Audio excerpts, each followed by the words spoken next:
नमस्कार, स्वागत है आपका टॉपर्स स्टूडेंट क्लासेस। आज की जो वीडियो है वो अक्षांश और देशांतर से संबंधित है। इससे पहले पृथ्वी की गतियों से संबंधित पूरा वीडियो कोचिंग की प्लेलिस्ट में आपको मिल जाएगा, तो उसे अच्छे से देखिए, फिर आपको इन रेखाओं के बारे में अच्छे से जानकारी प्राप्त होगी। आज की वीडियो में आपको अच्छे से समझ में आ जाएगा कि किसी भी देश का समय, किसी भी देश की तारीख कैसे निर्धारित की जाती है, कैसे समय आगे और पीछे जाता है, कैसे पृथ्वी गति करती है, उसके साथ समय में परिवर्तन किस तरीके से होता है। और सामने आपको जो ग्लोब दिख रहा है, इस ग्लोब पर कुछ रेखाएं हमने समांतर क्रम में खींची है, जो कि काल्पनिक रेखाएं हैं। तो सबसे पहले टॉपिक आता है अक्षांश रेखाएं। तो अक्षांश होते क्या है, इससे पहले आप समझ लीजिए कि विषुवत रेखा वह रेखा है जो ग्लोब को दो भागों में विभाजित करती है। इसके ऊपर के भाग को उत्तरी ध्रुव और नीचे के भाग को दक्षिणी ध्रुव कहते हैं। वहीं अक्षांश रेखाएं वह रेखाएं होती हैं जो विषुवत वृत्त से उत्तरी ध्रुव तक समांतर क्रम में खींची जाती है। वहीं विषुवत वृत्त से दक्षिणी ध्रुव तक समांतर क्रम में खींची जाएंगी। अब समांतर रेखाएं, आप जानते हैं कि समांतर रेखाएं क्या होती हैं, जिनके बीच की दूरी कभी कम या ज़्यादा नहीं होती। तो जितनी भी ये अक्षांश रेखाएं हैं, इनके बीच की दूरी कभी कम या ज़्यादा नहीं हो सकती। तो इनके बीच की दूरी 111 किलोमीटर होती है। तो दो अक्षांशों के बीच की दूरी निश्चित होती है जो 111 किलोमीटर। ठीक, अब आती है संख्या की बात। तो विषुवत रेखा के उत्तरी ध्रुव की ओर 90 अक्षांश रेखाएं खींची गई हैं, वैसे ही दक्षिणी ध्रुव की ओर 90 अक्षांश रेखाएं खींची गई हैं। तो 90 + 90 + 1 कौन सी लगाई गई है, वो विषुवत रेखा को गिना जाता है। तो कुल अक्षांश रेखाएं कितनी हैं जो कि ग्लोब पर काल्पनिक रूप से खींची गई हैं, उनकी संख्या 181 है। कभी कभी विकल्प में घुमाने के लिए 180 दे रखा होता है, तो 180 + 1 लिखते हैं, क्योंकि 180 कुल अक्षांश, 90 + 90 और ये भी एक अक्षांश रेखा है। तो 90 + 90 = +1 = 181। तो कुल अक्षांश रेखाओं की संख्या 181 है।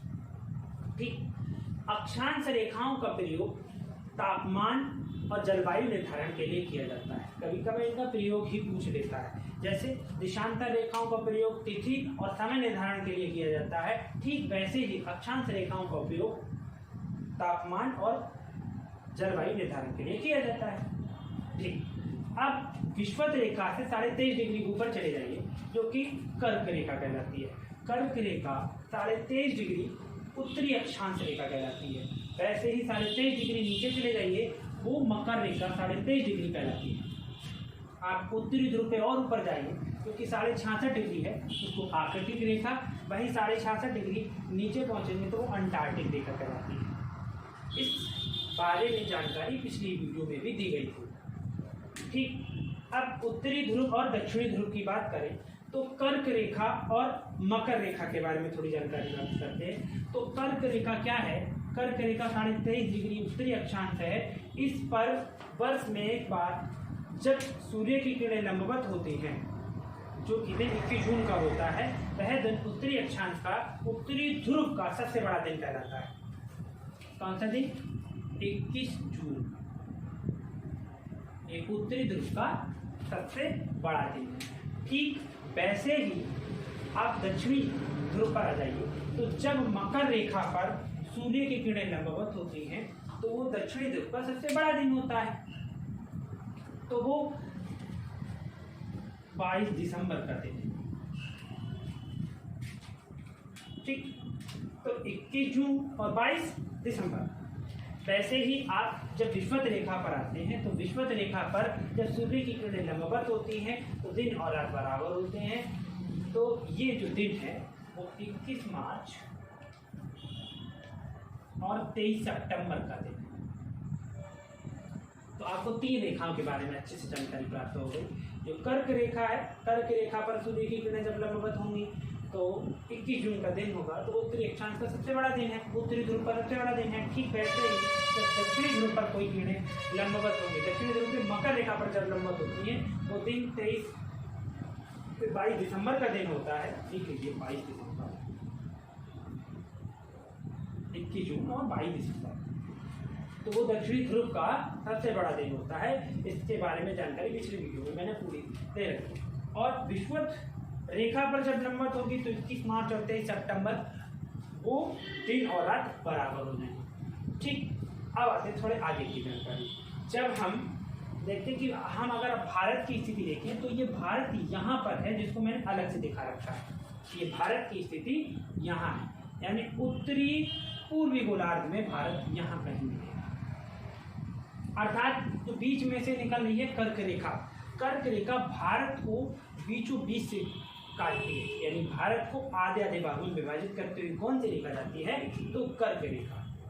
ठीक, अब आते हैं हम कर्क रेखा के बारे में और जानकारी। तो कर्क रेखा भारत के 8 राज्यों से होकर जाती है। कभी कभी यही प्रश्न पूछ लेता है कि कितने राज्यों से होकर जाती है कर्क रेखा भारत से, तो वो राज्य कौन कौन से हैं, तो इसके लिए एक ट्रिक है, मित्र पर गमछा झाड़।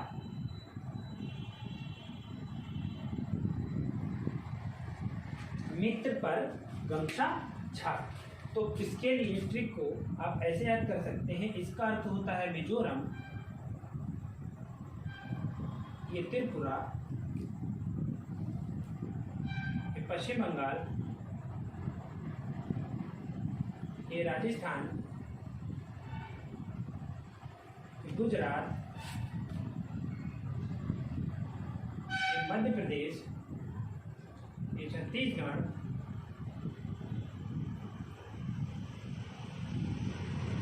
ये झारखंड, कुल मिला के ये 8 राज्य। पर प्रश्न सिर्फ यही नहीं, आपसे कभी कभार ऐसे भी पूछा जा सकता है कि निम्नलिखित में कर्क रेखा भारत के किस राज्य से नहीं होकर जाती है। तो आपको यदि ये 8 राज्यों के बारे में पता है तो बाकी के जो राज्य होंगे वो विकल्प में ना ही होंगे, यानी उस राज्य से होकर वो कर्क रेखा नहीं गुजरेगी। कभी कभार ऐसे भी अरेंज करने को आ सकता है कि पश्चिम से पूर्व की ओर या पूर्व से पश्चिम की ओर वो कौन राज्य हैं जिनसे कर्क रेखा गुजरती है। तो यदि आप इस मैप में दृष्टि डालेंगे तो मैप में सबसे पहले गुजरात आता है। तो गुजरात में सबसे पहले कर्क रेखा प्रवेश करती है, क्योंकि अक्षांश रेखाएं वह रेखाएं हैं जो पश्चिम से पूर्व की ओर जाती है। तो सबसे पहले नंबर पे गुजरात में, उसके बाद राजस्थान का क्षेत्र है, तो दूसरे नंबर पे आती है राजस्थान। तो पश्चिम से पूर्व की ओर यदि हम अरेंज करें तो सबसे पहले गुजरात, उसके बाद राजस्थान, राजस्थान के बाद मध्य प्रदेश, तीसरे नंबर पे मध्य प्रदेश आ जाइए, मध्य प्रदेश, मध्य प्रदेश के बाद आ जाइए आप छत्तीसगढ़ पे, चौथे नंबर पे छत्तीसगढ़, 5वें नंबर पे झारखंड, 6ठे नंबर पे पश्चिम बंगाल, 7वें नंबर पे त्रिपुरा और 8वें नंबर पे मिजोरम। कुल मिला के आपको ये याद होने चाहिए, चाहे पश्चिम से पूर्व की ओर, चाहे पूर्व से पश्चिम की ओर। ये मैंने जो अरेंज किए हैं वो पश्चिम से पूर्व की ओर अरेंज किए हैं। आप पश्चिम से पूर्व से पश्चिम की ओर यदि अरेंज करेंगे तो 8, 7, 6 उल्टा कर दीजिए। ठीक, कर्क रेखा से संबंधित सिर्फ यही पूछा जा सकता है कि कर्क रेखा पर जो सूर्य की किरणें लंबवत होंगी तो वो कौन सा दिन होता है, तो वो कर्क संक्रांति का दिन होता है और ये दिन 21 जून का दिन है और उत्तरी ध्रुव का ये सबसे बड़ा दिन होता है। इसके अलावा आपको ये क्लियर हो गया। ठीक, अब आ जाइए आप कुछ कटिबंधीय क्षेत्र पढ़ने के लिए। कटिबंधीय क्षेत्र क्या होते हैं वो समझ लीजिए। उससे पहले आपको यही पता होना चाहिए कि कटिबंध क्या होती है। कटिबंध को अंग्रेजी में जोन कहा जाता है। ठीक, तो जोन क्या होते हैं, तो जो कुछ क्षेत्र हैं उन क्षेत्रों को तापमान के आधार पे कुछ भागों में विभाजित किया गया है। जैसे कुछ क्षेत्र में आप देखेंगे तो अत्यधिक गर्मी पड़ती है, तो कुछ क्षेत्र में गर्मी और सर्दी दोनों मिलेंगी, कुछ वहाँ गर्मी पड़ेगी तो कुछ वहाँ सर्दी रहेगी, और कुछ क्षेत्रों में बहुत सर्दी रहेगी। तो उन क्षेत्रों के आधार पे उनको कई भागों में बांटा गया है, उसको कटिबंध नाम दिया गया। तो ये अलग अलग कलर से आपको जो रिप्रेजेंट किया गया है वो कटिबंध को ही रिप्रेजेंट किया गया है। तो सबसे पहला आता है 30 डिग्री दक्षिणी अक्षांश से 30 डिग्री उत्तरी अक्षांश के जो बीच का क्षेत्र दिख रहा है, यानी जो विषुवत रेखीय क्षेत्र है। विषुवत रेखा से 30 डिग्री ऊपर चले जाइए, विषुवत रेखा से 30 डिग्री नीचे चले जाइए। इसके जो बीच का क्षेत्र है उसको उष्ण कटिबंधीय क्षेत्र कहते हैं। ये उष्ण कटिबंधीय क्षेत्र, इस क्षेत्र में वर्ष में 2 बार सूर्य सिर पर दिखाई देता है और यहाँ अत्यधिक गर्मी होती है। ठीक। अब आप 30 डिग्री से ऊपर चलिए। 30 डिग्री से 45 डिग्री के मध्य उत्तरी अक्षांश और दक्षिणी अक्षांश के जो बीच का क्षेत्र है उसे उपोष्ण कटिबंधीय क्षेत्र कहते हैं।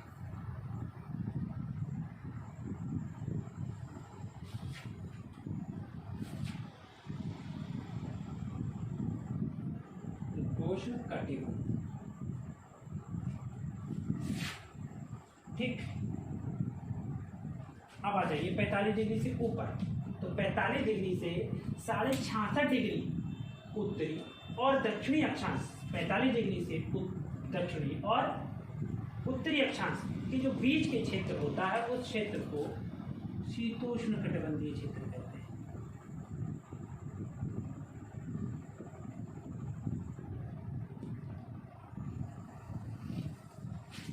अब इनकी विशेषताएं सुनिए। जो उपोष्ण कटिबंधीय क्षेत्र था 30 से 45 डिग्री के बीच, इसमें कुछ महागर्मी और कुछ दिन सर्दी रहती है। अगर आप ऊपर जाएंगे शीतोष्ण कटिबंधीय क्षेत्र में तो वहाँ पर जो सूर्य की किरणें हमेशा तिरछी पड़ती हैं, इस कारण हमेशा इस क्षेत्र में सर्दी बनी रहती है। अब आप ऊपर जाएंगे शीतोष्ण कटिबंधीय 66.5 डिग्री से 90 डिग्री, यानी यहाँ तक जाएंगे तो 90 डिग्री पूर्ण हो जानी है, यानी ये 90 डिग्री रेखा खींची हुई है और ये 90 डिग्री रेखा खींची हुई है। तो आप दक्षिणी अक्षांश तक पहुंचेंगे तो 90 डिग्री पूरी खत्म, 90 डिग्री ऊपर 90 डिग्री नीचे। तो ये जो ऊपर का खाली मैंने क्षेत्र छोड़ा हुआ है वो क्षेत्र ध्रुवीय कटिबंधीय क्षेत्र के अंतर्गत आता है। ध्रुवीय कटिबंधीय,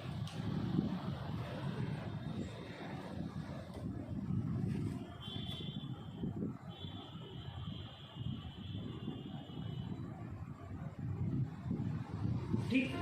अभी ध्रुवीय कटिबंधीय है क्या?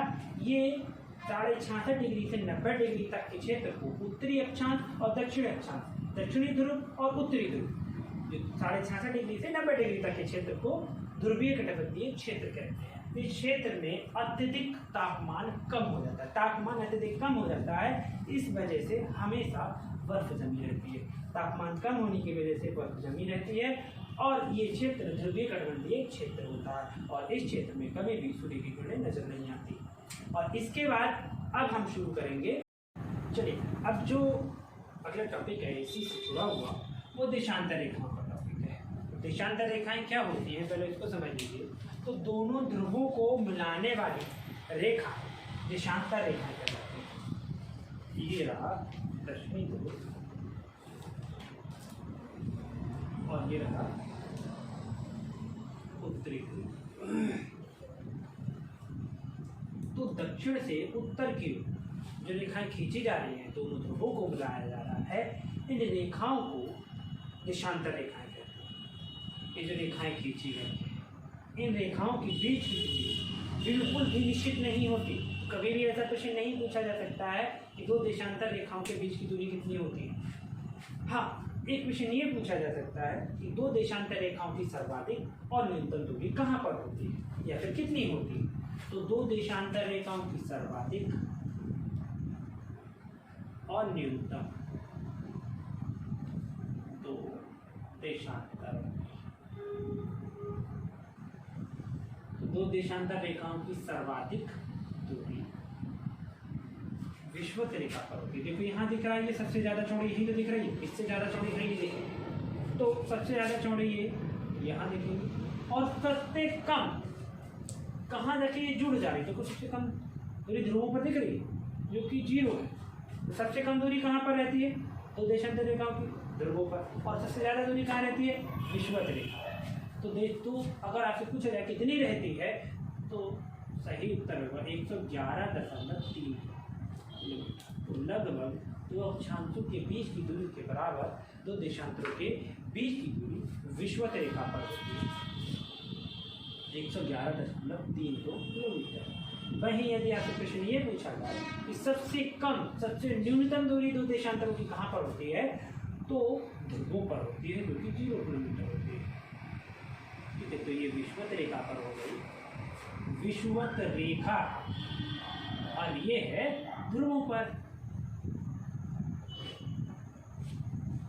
ठीक, अब जब ये जो रेखाएं हैं वो पश्चिम से पूर्व की ओर प्रवेश करती हैं। भारत की कहीं स्थिति ये है, उत्तर पूर्वी गोलार्ध में।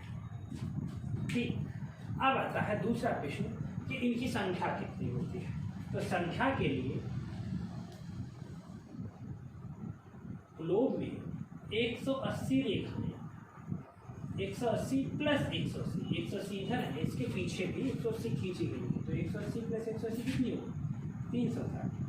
तो कुल देशांतर रेखाओं की संख्या 180 प्लस 180 360 होती है। तो कुल देशांतर कितने हैं 360। ठीक, तीसरा प्रश्न, देशांतर रेखाओं का उपयोग किस लिए किया जाता है। तो इनका उपयोग किया जाता है समय और तिथि को निर्धारण करने के लिए। समय एवं तिथि को निर्धारण, ठीक, तो आप याद रखना है। जैसे अक्षांश रेखाओं का उपयोग आपने पढ़ा था, तो अक्षांश रेखाओं को ताप और जलवायु को निर्धारण करने में किया जाता है, वैसे ही देशांतर रेखाओं का उपयोग समय और तिथि को निर्धारण करने में किया जाता है। ठीक, अब आते हैं कि किस तरीके से समय कम और ज़्यादा होता है। तो सबसे पहले आते हैं कि कौन रेखा आपको याद रखनी है जो महत्वपूर्ण है। तो IST लिखा हुआ है, IST यानी अंतर्राष्ट्रीय मानक समय कहाँ से निर्धारण किया जाता है। तो इस रेखा को प्रधान यामोत्तर रेखा कहते हैं, जो कि 0 डिग्री देशांतर रेखा होती है।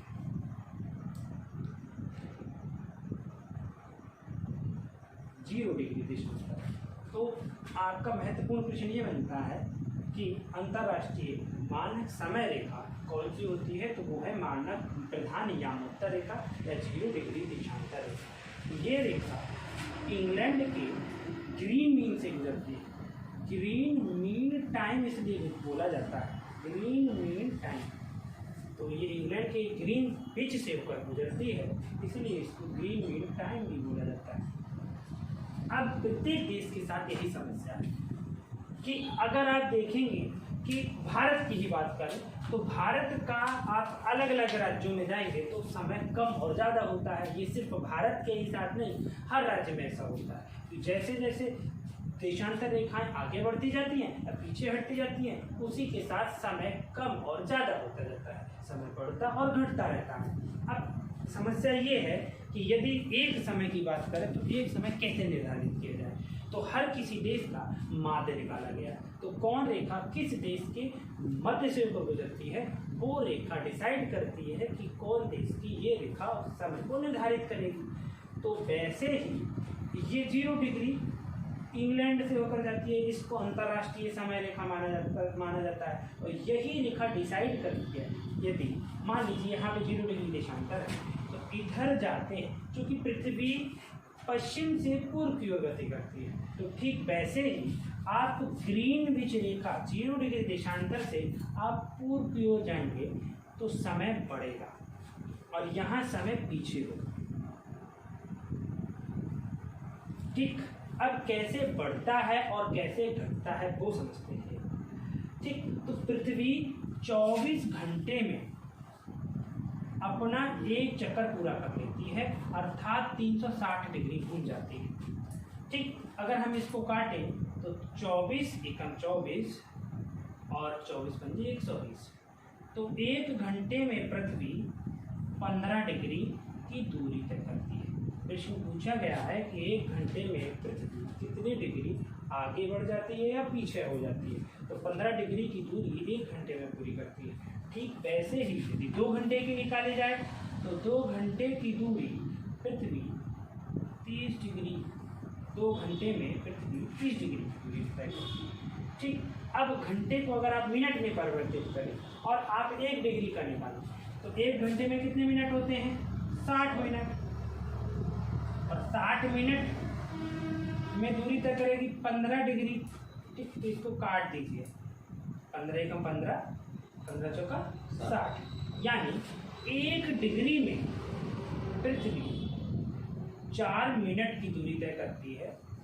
ये याद कर लीजिए, कभी कभार प्रश्न विकल्प में ऐसे ही दे रखा होता है कि 1 डिग्री में 4 मिनट में पृथ्वी 1 मिनट की दूरी, 1 डिग्री की दूरी तय कर लेती है। चलिए अब कैसे समय आगे और पीछे बढ़ता है, तो बताया पृथ्वी पश्चिम से पूर्व की ओर गति करती है। इसी कारण जब आप पूर्व में जाएंगे तो समय बढ़ जाता है और इधर कम हो जाता है। तो इधर समय आगे हो जाएगा, इधर समय पीछे हो जाएगा।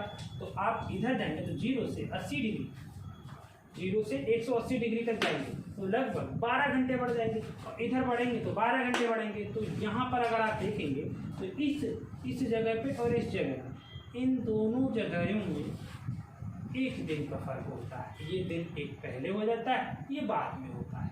ठीक, अब हम आते हैं भारत पे। भारत का जो स्थानीय समय है वो 82.5 डिग्री देशांतर रेखा से निर्धारित किया गया है। अब ये 82.5 डिग्री गुजरती कहाँ से? ये 82.5 डिग्री का पूरा नाम जान लीजिए, इसको पूर्वी देशांतर कहते हैं। ठीक, अब इसमें भी कई बार विश्व को घुमा के पूछता है। पहले तो ये समझ लीजिए कि भारत में प्रवेश करने वाली जितनी भी रेखाएं होंगी वो सभी पूर्वी देशांतर रेखाएं होंगी, पश्चिमी देशांतर पूर्वी होगी। ऐसा आप ना सोचें कि अगर भारत के गुजरात से प्रवेश कर रही है तो पश्चिम से करेगी, या फिर अरुणाचल प्रदेश से अगर कोई प्रवेश कर रही है, अरुणाचल प्रदेश से होकर जा रही है तो वो पूर्वी देशांतर होगी। ऐसा नहीं है, क्योंकि देखिए ये 0 डिग्री देशांतर है और इधर जितनी भी रेखाएं होंगी सभी सारी की सारी पूर्वी देशांतर रेखाएं कहलाएंगी। अब भारत कहीं यहाँ स्थित है तो यहाँ पर जितनी रेखाएं होंगी सब पूर्वी देशांतर रेखाएं कहलाएंगी। ठीक, तो प्रश्न पूछा जाता है कि भारत का जो समय निर्धारित रेखा है तो कौन सी रेखा कहलाती है? तो 82.5 डिग्री पूर्वी देशांतर है। कहीं कहीं पे पश्चिमी देशांतर भी लिख देगा, तो आपको याद रखना है ये पूर्वी देशांतर है। ठीक, अब ये भारत की जब इधर है तो समय आगे जाएगा भारत का, सीधी बात। अब आप समझ लीजिए 82.5 डिग्री पूर्वी देशांतर को यदि आप 4 मिनट से मल्टीपल कर देते हैं, क्यों? क्योंकि अगर 1 डिग्री आगे जाते हैं तो 4 मिनट आगे जाते हैं, 4 मिनट। और ऐसे ही 82.5 डिग्री की दूरी तय करने में 4 मिनट आगे, तो 4 मिनट से आप मल्टीप्लाई कर देते हैं तो ये लगभग आता है 330 मिनट। यानी हम ग्रीन मीन टाइम से 330 मिनट आगे। यदि आप इसको 60 से डिवाइड करते हैं तो 5 घंटे 30 मिनट, 5 घंटे 30 मिनट हम आगे पहुंच जाते हैं ग्रीन मीन टाइम से। तो कभी भी आपने देखा हो छोटे फ़ोन में या फिर हमारा समय जब आप तिथि को समय को निर्धारित करते हैं तो वहाँ मोबाइल वगैरह में ये लिखा होता है 5.5 घंटे GMT। तो इसका अर्थ ये होता है कि हम जो हैं ग्रीन मीन टाइम से 5.5 घंटे आगे। ठीक, तो आपको स्थानीय समय भी अच्छे से समझ में आ गया होगा और आपका ये अंतर्राष्ट्रीय समय भी आपको समझ में आ गया होगा। चलिए अब आते हैं तिथि रेखा। तो अंतर्राष्ट्रीय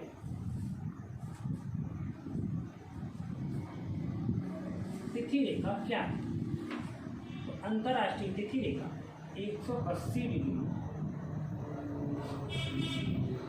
देशांतर रेखा को अंतर्राष्ट्रीय तिथि रेखा कहा जाता है। अगर आप यहाँ देखेंगे तो 1 दिन आगे हो जाता है और आप यहाँ देखेंगे तो 1 दिन पीछे हो जाता है। तो आप तारीख में भी देखेंगे तो ये 1 दिन आगे होगा और यहाँ पे 1 दिन पीछे होगा, बस इतना फर्क होता है। अगर आप भारत में देखें तो भारत में अगर आप भारत को जल्दी से डिजाइन कर सकते हैं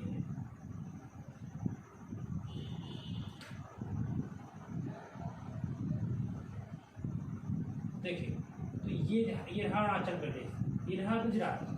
तो गुजरात और अरुणाचल प्रदेश में अरुणाचल प्रदेश का समय 2 घंटे आगे और गुजरात का समय 2 घंटे पीछे होता है। ठीक, बाकी आपको याद क्या क्या करना था? एक IST ग्रीन मीन टाइम, एक भारत की स्थानीय समय रेखा और आगे अंतर्राष्ट्रीय तिथि रेखा। ठीक, आशा करते हैं ये वीडियो आपको अच्छा लगा होगा। जुड़े रहिए।